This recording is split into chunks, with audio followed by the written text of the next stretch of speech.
la la la. I found a little sunshine in my life. My new girlfriend got a new girlfriend. I found someone to hold on through the night. My new girlfriend got a new girlfriend. Can't keep up the lie. The truth is out. Got a girlfriend. Don't wanna hide. I just wanna be with my girlfriend. Yeah, yeah, yeah. Hey, hey. Girlfriend.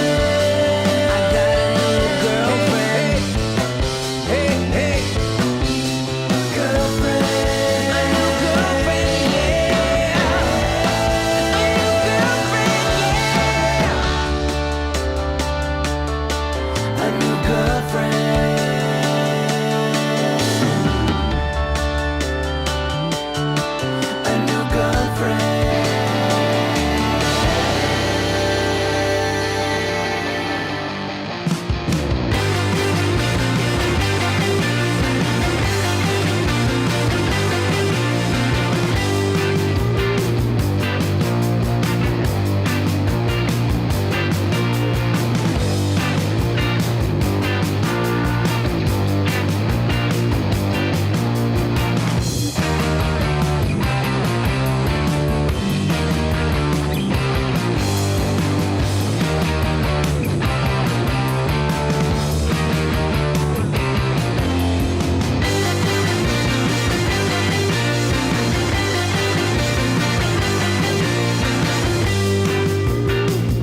Guitar Stories Podcast, your number one show for everything guitar. Hello, everybody. Hi, Dan. How are you? Hello, everyone. Hi, Andy. I'm good. How's Good. everyone tonight?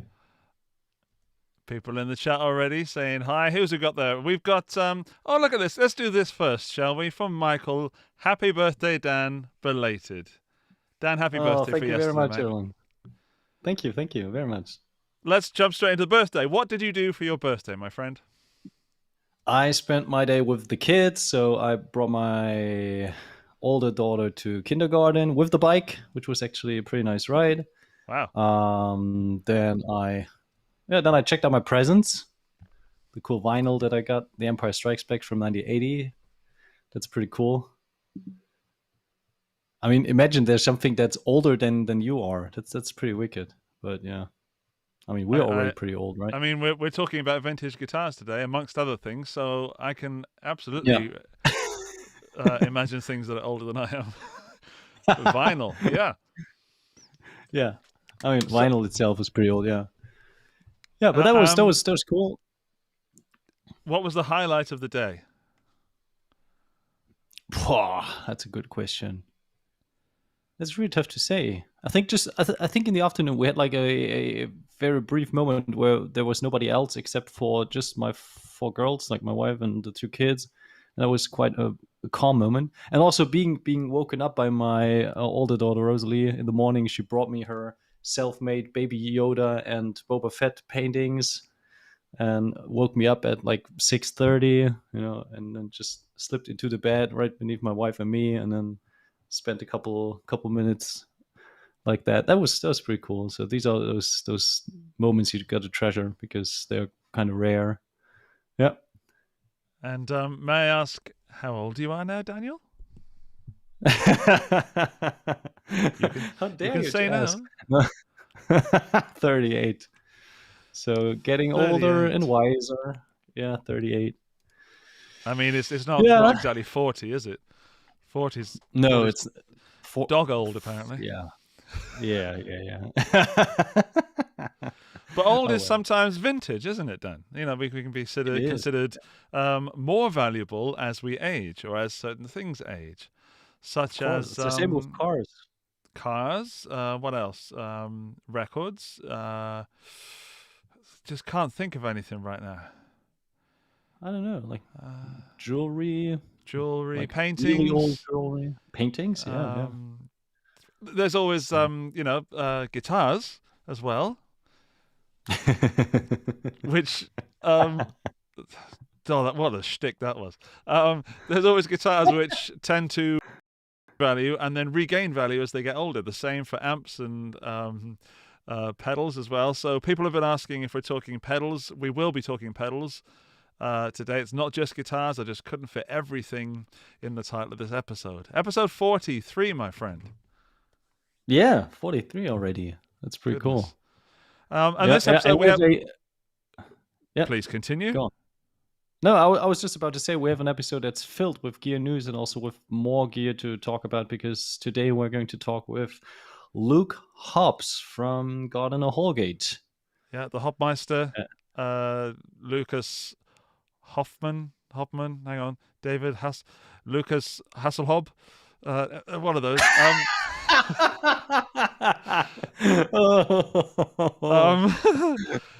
So we've got a sponsor this week, Dan. So let's just give past Andy a moment to talk about the sponsor, and then we shall continue.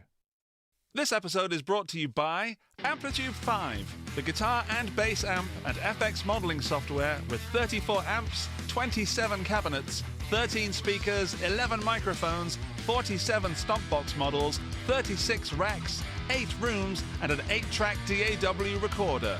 Build your virtual guitar rig one small step at a time with Amplitude 5. Yes, so our sponsor, Amplitude 5, Dan.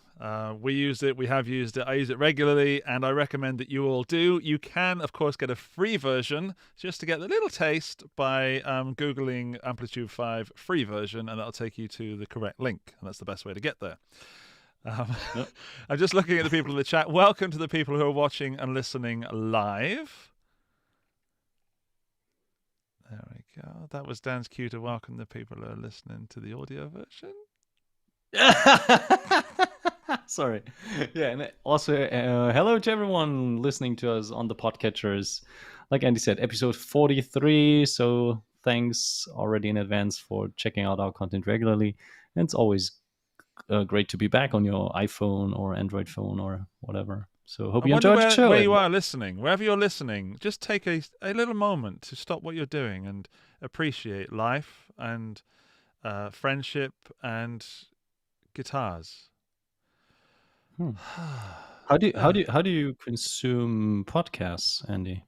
Or where do you consume podcasts? I have an iPhone, so I just have the standard podcast Apple app, and I do it when I've started running now, because now I'm 40. I've got to do something, you know. So I listen to that then, and then when I'm and I say this with inverted commas, tidying the garage, which is another euphemism for having a little bit of alone time. My garage, the only room that when you tidy it, it actually gets more untidy. Just generally, or when I'm driving to like a video shoot or something, I don't tend to listen to music. I tend to listen to podcasts, and that's where. Yourself? Right. No, pretty much the same. When I'm driving in the car, or when I'm like jogging, like if I go out for a run, I usually like kind of select a episode that I always had on my bucket list. Because then you're very dedicated and you can zoom out and just give everything just to the content, and that's pretty cool. And by the way, talking about zooming out, I wanted to show you the mark that's no longer there, but I'm chipped now, at least half chipped. I've got my Tracker Dan app, and it says that you're currently broadcasting an episode of the Guitar Stories podcast, so it works. It works perfectly, yeah. So if you guys want to have also track the Dan, check out App Store. It's free. App Store, Tracker Dan, it's free. Well, the download's free, but there's a monthly subscription, which I am trying somewhere to make some money out of. I gotta say, everything was super well organized here with the vaccination center. So you walk in, and within like you have 50 minutes waiting time, but with the waiting time plus maybe 5 minutes of waiting, go in 20 minutes and you are out. So chapeau, and thanks a lot to all those people, the volunteers that are trying to get rid of the whole pandemic situation and help. So absolutely, that's pretty cool. Yep. Hang on, just got a message from Fretlook. Listen to my wife and you guys. It's the most I can get. Oh, Rafa, come on. I don't know what that means, but I think it's a compliment. Also, a question from a Facebook user, because if you don't register with Facebook, we're live on Facebook and Twitch and other places as well. What do I listen to when running? The Fake Doctors Real Friends podcast. I listen to some episodes of Guitar Stories podcast just to check them back. I flip through other guitar podcasts just to see what's going on, like Tone Mob and Chasing Tone as well. There's another one that's from California with my friend Steve and some other guy. I sometimes listen to that. And also 80s hair metal is my jam for running. That's if you've seen the film Hot Rod, there's some classic 80s songs in that, and that's basically what I listen to. And the Rocky soundtrack, naturally. I need that little bit of drama, Yeah. For the last mile. Yeah. To not stop before you finally reach. How like what's your usual track like? How far do you usually run? Like I do 5K. It's just under 5K, and I've been hitting it in 26 minutes recently, which I don't know if that's good, but feels good. Cool. Yeah. Anyway, welcome to Running Chat, Running Stories. I like it. Let's find out about Dan's running. Dan, are you a runner? Yeah. Actually, I have an appointment for a running check. So when you purchase new shoes, then they do like all the fancy camera stuff and look in which direction your feet are tilted, or if you need anything like inserts or stuff like that. So that I have that scheduled for early July, because my running shoes are already 7 years old and they kind of feel pretty hard. So Two options: either the shoes are old or I gained weight. Maybe it's both of it. It's the shoes, man. It's the shoes. Maybe it's both of it. We Yeah. have some guitar news. May we do some news, everybody? If you want to talk about guitars.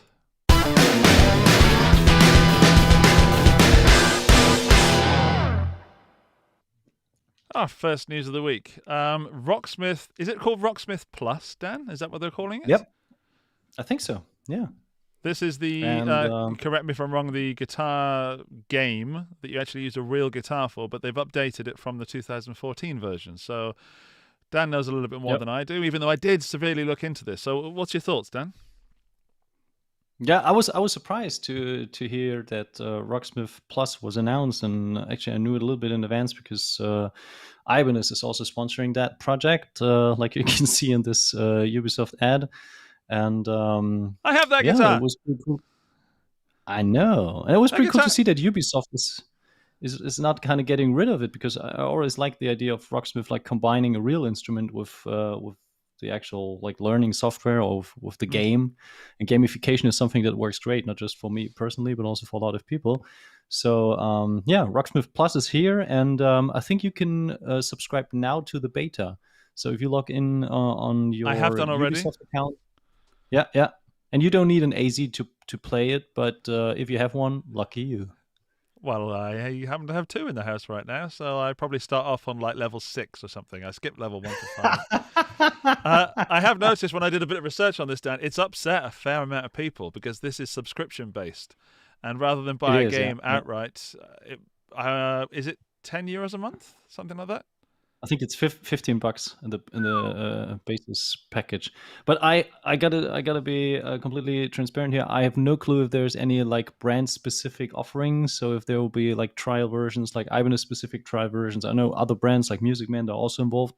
So I would not be surprised to see some sort of like introduction deals and kind of trial phases. So because the brands are probably willing to let more people in just to check out the content where the actual guitars are being used. So yeah, I don't know yet, but if anyone of you guys is interested, head over to Ubisoft and make sure to check in for the beta. I think the beta will be or is free anyways, and then you can provide feedback and fiddle around a little bit. I have the 2014 version, and I don't play it often enough because it's a great learning tool. Really, really is. Mm-hmm. Yeah, really love it. We've got some more news. Let's go to our next piece of news. Is this? I know zero about this, Dan. So please talk us through some Kemper news. Kemper has officially released a new profiler rig editor for the iPad, and that like took everyone, me included, completely by surprise, because to me it was always a little bit tedious to kind of have to plug your Kemper in to a Windows computer or any type of computer to kind of dial in different tones and change the presets. And what they did now, they created a complete new app like from scratch, so you can tweak all the presets and find your own tones. And what makes that thing so special is that you don't need a cable for that. And so they, like 10 years ago when Kemper got released, they already included a Wi-Fi unit. So it's hidden somewhere in the Kemper to enable you to actually connect the iPad with the Kemper. Isn't that like a stroke of genius? I really like that. I am hearing about this for the first time, and I did set up this screen if you're watching the video, but I guessed and didn't really get time to think about it because I was ready about 10 seconds before we went live, and in true Guitar Stories fashion. And I don't have a Kemper, but now that they have an iPad app, now I want a Kemper. Yeah, because it comes so handy, because now if you're a lot of traveling musicians, a lot of gigging musicians, they always have their stuff on their iPads, like backing tracks and all that stuff. And now that you can kind of dial in your tones and tweak your tones, even with the help of the iPad, it's even more convenient. And still, I'm a big admirer of that like ethics of Kemper, that they provided every single unit from day one with that Wi-Fi chip. That's just like So I hardware love from that. day one will work with this new iPad app. Correct. Yeah. That's I mean, good. you That's need good like customer service. Correct. Yeah. I mean, and that's just something they had a vision when they designed the project. They had a vision to kind of provide a product that will still remain relevant 10 years from where they started. And this just, wow. Hats off, guys, at Kemper. Great development. I'm going to and have a to great finally move. try. I've Yeah. never tried a Kemper, Dan, so now I'm going to have to try it. Now it's got some fun GUI on an iPad. I stayed away with it because it was so complicated and this option paralysis. And I looked at one once and just thought, no thanks. Regardless of how it sounds or how it responds, it was just too much fiddling for me. But now it's got cool little buttons and switches and virtual knobs and stuff. So I like that. Tonight we're talking to Luke Hobbs, as we said, from Guitar Auctions at Gardiner Houlgate, and he has just joined us in the green room. So just so that Luke knows we know he's there, we're going to give him a wave. You can't see him, but I can see him. He's going to join us. He's going to talk us through some amazing guitars they've got at the Guitar Auctions. I believe it's the biggest they've ever had. So I'm excited. And last auction, we talked about it, and you guys in the chat went nuts. So Luke was kind enough to join us, and he's going to talk through some of his favorite lots. But before we do that, it is time for Dan's Pick of the Week. Pick up the week, dance. Pick up the week. Still a great theme tune. Yeah. They're nice guitars. What are we looking at today, Dan, for your pick number one? Pick number one was something that I saw when browsing through the internet, social media, and actually stumbled over a video by RJ Ronquillo, who did a presentation video for Grass guitars? Yeah, Grace. Probably. Grace guitars. Grace yeah. guitars. Like Grey's Anatomy, but guitars. All right. Guitar anatomy. All right, and they introduced a new model called the Mendocino Junior, and I'm not a big Les Paul Junior guy, but every now and then I kind of I know, sorry, but every now and then I'm kind of hooked up on the tones that these guitars provide, and I remember kind of vividly 10 years ago, around the time the original Nikuba Crowdster got introduced, there was an amazing demo by an American blues musician with the Crowdster, and I was completely blown away. And RJ Ronquillo with the Grace guitar did something similar. I highly recommend everyone to check that out. And what's so special about that is it features a one-piece reclaimed redwood body, and that's amazing. I mean, I don't know how old it is. I think more than 100 years old. That's what they promoted. So it should be perfect tone wood. Oh no, the forbidden word, tone wood. Yeah. And apart from that, it's it's got all the old school specs, like a Honduran mahogany neck, Macassar ebony fretboard. It's got the old 24.75 inch scale, nickel silver gold jumbo frets, wolf tone, Mino dog ear P90 pickup. This is something that always goes super well in a Les Paul Jr. And apart from that, it's no frills X, but it just looks old and it sounds great. So that was definitely my pick. It's not for the faint-hearted when it comes to the price tag. I think they start at 2.7K in US dollars. So that's quite a steep price tag, but I mean, it's a luthier's guitar. So probably if you lost your heart to that specific guitar, you don't. Well, I've played a Crowdster, and I fell in love with that and had to really run away from it rather than walk. Mm-hmm. So, yeah. Yep. That's. Are you more I love these style of guitars. They really, really. Are you more the dual pickup Crowdster guy or the single pickup Crowdster guy? The one that I tried had two pickups. I don't think I actually tried the single pickup version. It's just everything about this guitar was pretty much perfect. It was seriously expensive, but when nothing, when you take something, nothing needs to be changed. You think, okay, that's a lot of money, but I could probably learn to record with this. I could probably play a John Mayer tune on that guitar. Your second pick, sir, is slightly different. Wait! Can you go back, please? Just for a second, I can. Yeah. Yeah, because there were a couple guitars that you just kind of overlooked. So Grace guitars, they are they reside in Petaluma, so they're kind of neighbors to Mesa Boogie. And this information does not fulfill any purpose except for giving me a moment to breathe and introduce to you also the second model that they offer, which is called the Folsom. And that's a dual pickup version of a single cut with like big speed trem and vintage style bridge constructions. It's pretty cool with a single coil in the bridge position and I think it's a mini humbucker in the neck. So they're also around the 2.5, 2.7 price tag, and very interesting offering because they look rather quirky. So it's not your traditional Les Paul Junior copy or regular. I Les like Paul it. It's copy. got like an ES. Is it 175 that has that really sharp sort of lower hooky cutaway? I like it, and you say it's called Folsom, as in Folsom Prison. Folsom. Correct. Yeah, it's got that kind of that jazzy vibe to it, right? It's not too much. I can see now. There's a Johnny Cash country thing there because it's a bit telly. Yep. I'm digging that. I like that more than the single pickup version. Okay. And these guitars, I mean, spec wise, they are as vintage as it gets. They all come with satin nitro finish, bone nut, and everything you would expect from an old guitar. So that's pretty cool. So your all second pick. My second pick, that is just in, and this is the Alex Lifeson Epiphone signature guitar. And the finish is called Viceroy Brown, which is quite a nice touch. And why I picked this guitar is it's actually 2 points. First of all, I was a fan of the original because Alex Lifeson from Rush has been a Les Paul with Floyd Rose player for ages, and even like back in the Henry Juskowitz times, when Gibson was not offering those Floyd Rose Les Pauls, he was playing one of these, I think, amongst Neil Schon too.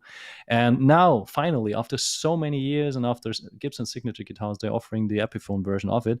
And I think it provides a lot of bang for the buck. I checked for the price, and they say it's $899. And for $899, you get a dual humbucker guitar. Let me quickly just browse through the specs with Probucker pickups. Yeah. With a, I think the trem is a Ghost piezo bridge from Graphtec. So really, you have like those are amazing. I mean, I think they clock in at $300 already. So you got that. You got the piezo option. So this means you also have two outputs. You have the locking trem, and you have a lot of holes in the back. That is true. But this is the same with every Evertune guitar. I mean, check out all those LTDs and or the RGD 61 ALET from Ibanez. You have to remove a lot of wood if you want a locking trem or those kind of units. Thank you. You're welcome. I'm digging that, Dan. I really, really like that. $899. It's got a belly cut and it's some sort of cut behind the lower bout. That is a good-looking guitar. I'm into that a lot. And full fret access. I mean, that kind of. I think they call it the Comfort Carve belly scarf.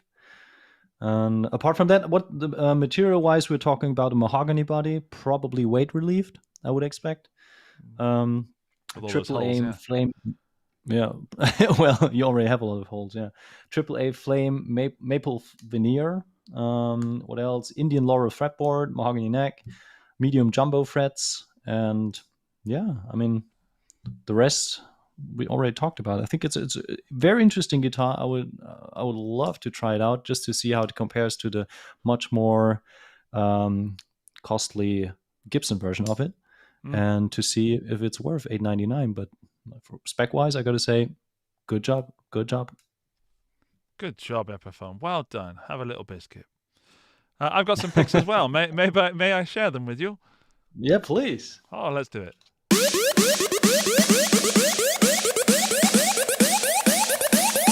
Andy's pick of the week. That genuinely scared me then. I wasn't ready for that. And I was dancing in the background instead of actually pressing my buttons. There's this one, which it's a MIDI guitar, but it was demoed by Paul David, and I kind of forgot to look up any information about it. I just sort of threw it in there. I can't remember who makes it, so I'm just sort of filling the air now as I click buttons. And in this very moment, as I'm talking, it's called the Expressive MIDI Pro 2. There we go. Thank you. From ROR Guitars. It's got a serious Manson. What's his name? Matt Bellamy vibe to it. So it's got like a chaos pad on the main body of the guitar. It sounded great in Paul's video. He got some great sounds from it.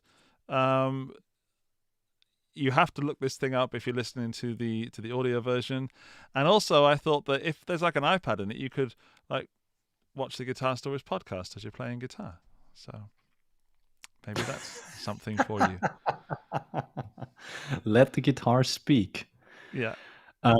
I briefly watched parts of the video from Paul Davidson. I gotta say, super cool, great toy, but it's so ugly.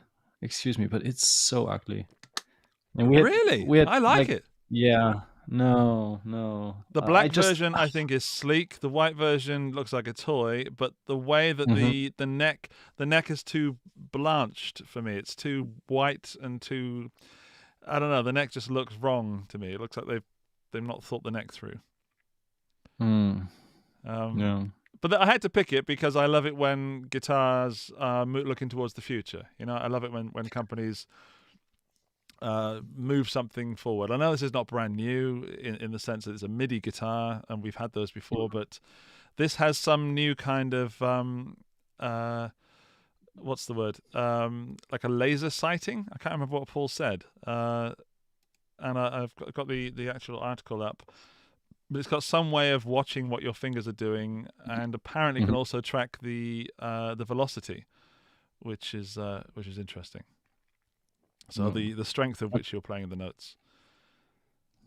Definitely taking MIDI to another level, but like from a consumer perspective, I really find it hard to kind of sell that guitar because it looks so off from what a regular guitar would be like.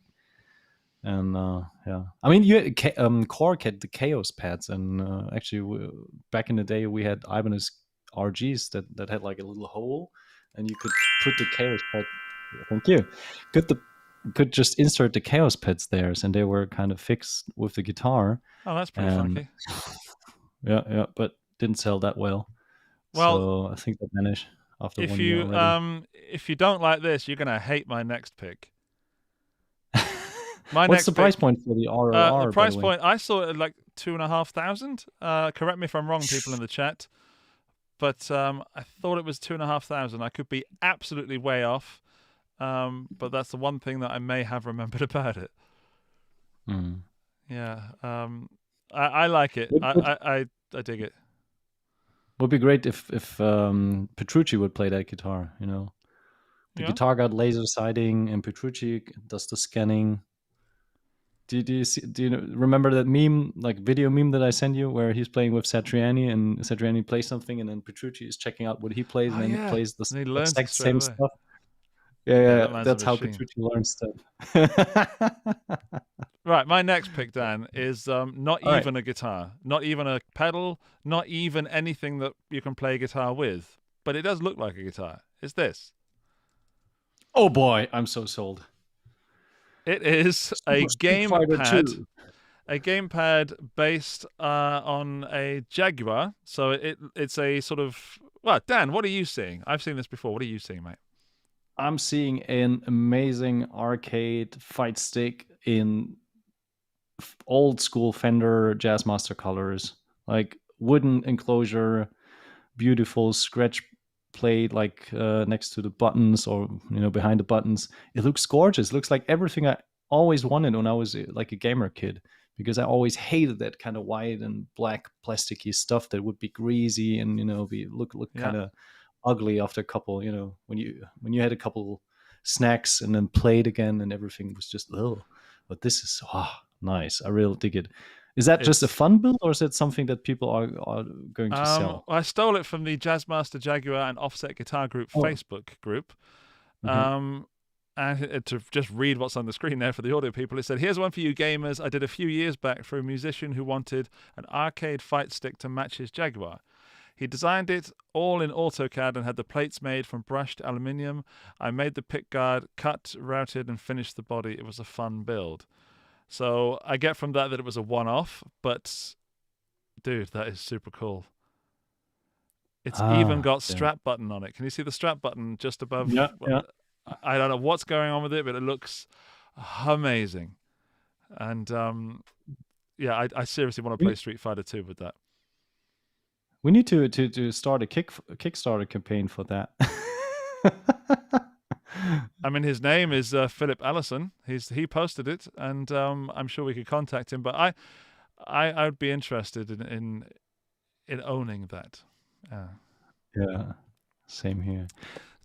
Dan, I thought we'd bring in Luke before we do the buy, borrow, or burn, just to see what his opinions are on our picks for this week, and then we can get to know Luke a little bit before we go to the Guitar Auctions website.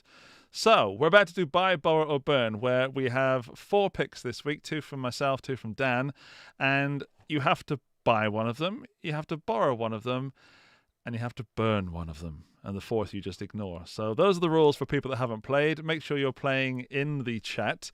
Let's bring in Luke. I'm just going to assign him just here. And when I press this button, he should come on screen and we should be able to hear him. There he is. Hello, Luke. Hey. Hello. Oh, there he is. We can hear him as well. We are fantastic, mate. How are you? How are you? Yeah, have you got me? Good, very good, thank you. Good. Thank you for joining us, mate. Hot in the UK. Pleasure. Thanks for having me. Oh yes, balmy. Yes, horrendous there. Okay, we're playing a game, Luke. So we're going to go for buy, borrow, or burn, where we have to buy one of these things that we've chosen tonight. We have to borrow one, and we have to burn one. So what we'll do is we'll just play the little jingle, and then we can go through and decide what we want to buy, borrow, and burn. Here we go. Buy, borrow, or burn. There we go. Right. So we've got some chatty stuff. Michiel wants to buy the Folsom Bigsby, burn the Epiphone, and borrow the MIDI guitar. Dr. Dan just wrote Dragon Punch. Luke, as you were paying attention, were you watching what we were doing? Did you see what we were talking about? Yeah, I was. Yeah. What are your thoughts, mate? What would you buy? What would you borrow? What would you burn? God, that's a tough one. I think I'd probably borrow the one with the Chaos pad. I can't. It would be fun to try out for a while, but I can't imagine I'd. Yeah, that's the one. Yeah, it looks like good fun. But I think the novelty would definitely wear off for me. But yeah, it does look like a bit of fun there. God, what would I burn? Yeah, the first guitar it wasn't doing it for me. No, the aesthetic is. Yeah, no, none of them really do it for me. To be fair. I mean, I like the peanut, the single P90 thing going on, like Les Paul Jr. kind of thing. But just the shape isn't for me. It's a bit too non-traditional. I like the traditional styling. I'm afraid. Okay. And buy probably the gamepad. That thing looks awesome. Yeah, the arcade pad. Yeah, I mean, who's not going to want one of them? If you're a gamer and a guitarist, perfect. It's got to be the one. It's stunning, isn't it? It's so beautiful. Yeah. Who cares Amazing. how functional it is? But I bet it is really, really functional. So yeah, get the Kickstarter going. I agree with you there. Just get it going, get it made, get it done. Well, it is made, but yeah. Well, he made one, and he said a few years ago. So yeah, we'd have to. I don't know if I can dedicate the time, if I'm honest, but the very least I'm going to do is reach out to Philip Allison and say, "Well done, sir." Indeed, yeah. Actually, we should definitely contact him. Definitely. So now, Luke, people have all judged you on your choices, so people have got to know you, and now I'm going to guess what I think Dan wants. I think Dan would burn the iPad guitar thing, the one that Luke wants to borrow. I think Dan would buy the Epiphone because it's affordable and seems like a good guitar. And I think he'd borrow the gamepad, but then eventually end up buying one if I can bend the rules slightly. That's cheating. Come on, that's cheating. Oh, all right. Then you buy the gamepad and you borrow the Epiphone. There you go. That's. I think that's spot on. Yeah. Yes. So let's. What would Andy do? I think you would also buy the gamepad because it's so unique, and you're a Jazzmaster guy. Hells yes. You would borrow the MIDI guitar just to fool around with it and do an amazing video. Phew. And what guitar would you burn? The Epi or the Gray's guitar? Maybe no. You're the guitar geek. You would you appreciate a vintage guitar, so you probably burn the Epiphone and let the Gray's guitar just be alive somewhere, hidden in the stash of a dentist or lawyer. Wrong. I would burn this brown one, the single P90. It doesn't really do it for me. It's like halfway between a Dan Electro and a Les Paul Jr. And I don't like it. But the other ones, the Folsom ones, mwah, that's beautiful. I really dig the Folsom ones. But I have to, and the Epi just looks like a great guitar for the money.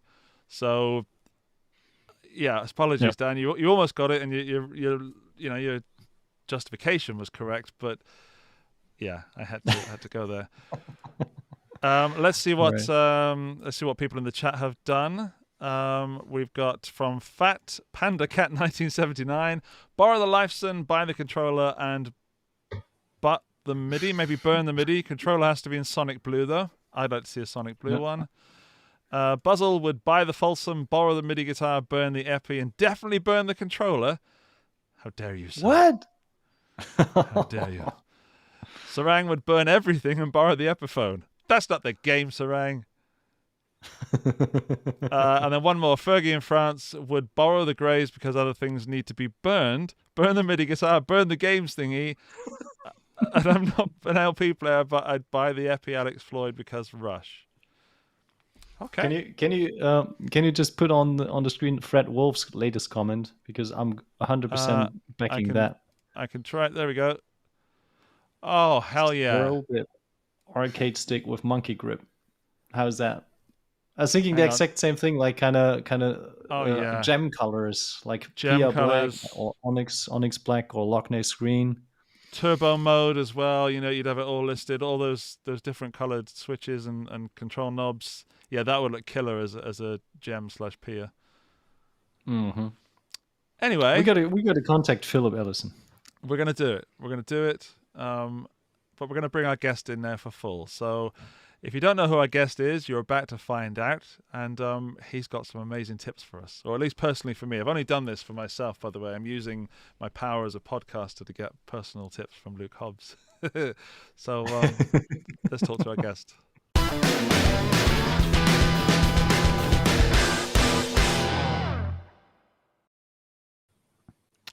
Luke Hobbs is in the house, everybody. Welcome. Hello. Thanks for having me once again. You're welcome. Thank you for joining us. I'll just give a little introduction before you explain who you are and what you do. The last time we mentioned you and what you do, we ended up podcasting for, I think, another half an hour afterwards, Dan. Is that right? We just went long because it was like a passing comment that I had, and the people in the chat went nuts about all the things that you had on offer. And I know that we're the night before the big day. So would you just sort of run down what you do and who you work for and that sort of thing? Yeah, sure. So I'm head of guitars at Gardiner Houlgate Auction Rooms. We're based in Corsham, which is, for those of you who don't know Corsham, it's in Wiltshire, about 10 minutes from Bath, a lovely city. Also live in the area as well. Lovely area of the country to be in. We're probably, I mean, I don't know of anyone else, but we're the biggest auction house in Europe to sell guitars. We've been, as a company, we've been around for, decades, 30, 40 years, and sold musical instruments for 30 years. I joined the company about 15 years ago, developed the guitar Wow. department because of my love for guitars, and it's grown into what it is today. It's been hard work, but we got to a place where we are selling, anyone's dream guitars. Really, in some ways, I can't believe the position I'm in to be able to, offer these guitars for collectors. And it's a fantastic job. Really, really privileged to be involved in it. Mm-hmm. And how's your stress level? Like less than 24 hours before the auction starts? To be honest with you, the stress level is highest when you're preparing the auction. I think Andy mentioned this is the biggest sale we've ever had, by a long, long way. Well, when I say a long, long way, I think the most I've ever had is 950 lots. We're pushing up to nearly 1,200 lots this sale. Oh wow! So it's a big auction. And you kind of get our sales are every quarter. So the last one was in March. This one is obviously June, then September, then December. And it's the same every year. You never really know what you're going to get because you're relying on consignments and regular customers and a reputation to keep it going. But it tends to stay at that level to an extent. I mean, obviously, COVID held numbers back a bit, but just because people couldn't get to us and people had other things on their mind, really. But yeah, so like I said, biggest sale we've ever had. Probably, during the first month after an auction, it is still full on, every day. But you can get a collection of 50 guitars in, and you might get a week and a half to check them over, catalog them, and process them. A week and a half to 2 weeks, let's say. But then on deadline week, which is usually about a month before the sale, so the deadline week, I can get up to 400 lots just land in 1 week. And as smaller things like pedals are generally straightforward because there's not usually a lot that can go wrong with them, and they're very quick and easy to test, make sure they're all kosher. But yeah, guitars, because a lot of things need taking apart and vetting, and it can be proper full on. Especially, I think this sale I took in about 200 guitars and had to catalog them in 1 week. Plus, I had the pressures that I stupidly booked a holiday the week after deadline week, so I had to have everything done a week early. So it's my own fault, so I shouldn't really complain about that. But after when the catalog's online, the stress kind of dies back a bit because the work's done. I have to carry out condition reports, and condition reports are a must, really, because the 200 guitars that come in last minute, you are going to miss something. We will make, we try not to make mistakes, but to be fair, 1,100 items in one sale, I'm going to miss a screw in a vintage guitar. I'm bound to, try not to be too hard on ourselves, but it's probably going to happen. But at least at the condition report phase, when someone asks, before they bid, because at the end of the day, the bidder has to, satisfy themselves in condition before, as per our terms, before bidding. So most people ask for condition reports, and that's when we have a chance to go through and double check everything. And yeah, that's pretty busy. That's what I've been doing for the last sort of week and a half. And we've had, hundreds and hundreds of condition reports, as you can imagine. I think we've got currently, last count was about 700 registered bidders for the sale. Most of these people are asking condition reports. Most of them want more than one guitar, don't we all? That's it. But it's a bit less stressful having to do that, as long as you get it all done before the sale. And then the sale day is just good fun. I mean, it's at the end of the day, it's a performance. And like any musician, I am a guitarist myself. I think you have to be to have this job. And I don't really, I'm not in a band at the moment. I haven't been for a long time. But this is kind of like my gig in some ways. And I really, really enjoy getting up there and doing it. And, it's high pressure. And, you've probably witnessed auctions before. Andy, I know you've watched the auction in the past, and you can see how fast paced it is, and you do have to be on the ball. I mean, it does almost become. I mean, I've been an auctioneer now for. I've been working for the company 15 years, but I've actually been on the rostrum probably for 7 or 8 now. Oh wow! So it does almost become second nature. You know, I quite often say to people, you know, you can be on the rostrum selling, and you can almost be at the same time while you're selling, you can be thinking about what you're having for dinner that evening. Sometimes, you know, you don't want to do it too often because you don't want to make any mistakes. But you know, it's a bit of an exaggeration, but it does come second nature to an extent. But it is great in its performance, and it's a shame we don't have people in the room at the moment because COVID's obviously put that away for the last year, online only auctions, so you don't get the banter of being in the room. But so let's talk about that, Luke. You've got we're going to look at the website, so we can bring the website up and we can talk about it.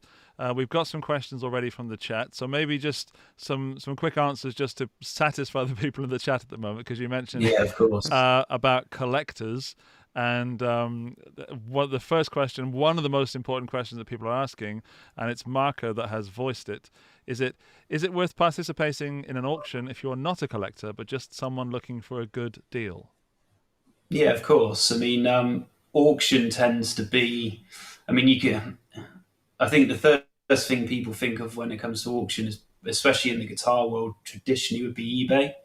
And why do people go to eBay? They go there because they can potentially get a good deal. You know, you can buy at a fraction of the cost of retail.